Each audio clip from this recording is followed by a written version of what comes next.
আপনি কি জানেন রোমান ইতিহাসের সবচেয়ে পাগল সম্রাট কে ছিলেন? তার নাম গাইয়াস জুলিয়াস সিজার অগাস্টাস জার্মানিকাস, কিন্তু সবাই তাকে চিনত ক্যালিগুলা নামে।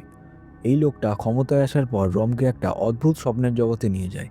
সে তার নিজের বোনের সঙ্গে সম্পর্ক রাখে, নিজেকে ঈশ্বর বলে ঘোষণা করে, আর সবচেয়ে অবিশ্বাস্য কাণ্ড, তার প্রিয় ঘোড়া ইনস্টিটাসকে সিনেটর বানিয়ে দিয়েছিল। হ্যাঁ, ঠিকই শুনছেন। সে বলেছিল আমার ঘোড়া অনেক সিনেটরের চেয়ে বেশি যোগ্য, অন্তত সে মিথ্যা বলে না। সে ঘোড়ার জন্য সোনার গয়না, মার্বেলের ঘর, এমনকি নিজস্ব দাসও রেখেছিল। আর সিনেটররা তারা চুপ করে সব কিছু সহ্য করতে বাধ্য হয়েছিল। কিন্তু ক্যালিগুলার এই পাগলামি তাকে শেষ পর্যন্ত মৃত্যুর পথে ঠেলে দেয়। 4 বছরের শাসনের পর তার নিজের গার্ডরাই তাকে হত্যা করে। এখন প্রশ্ন হলো, এটা কি সত্যিই ঘটেছিল, নাকি তার শত্রুদের ছড়ানো একটা গুজব?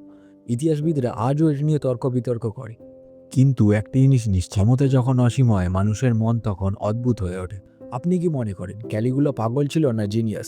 কমেন্টে আপনার মতামত অবশ্যই জানান, আর চ্যানেলটিতে নতুন হয়ে থাকলে সাবস্ক্রাইব করতে ভুলবেন না।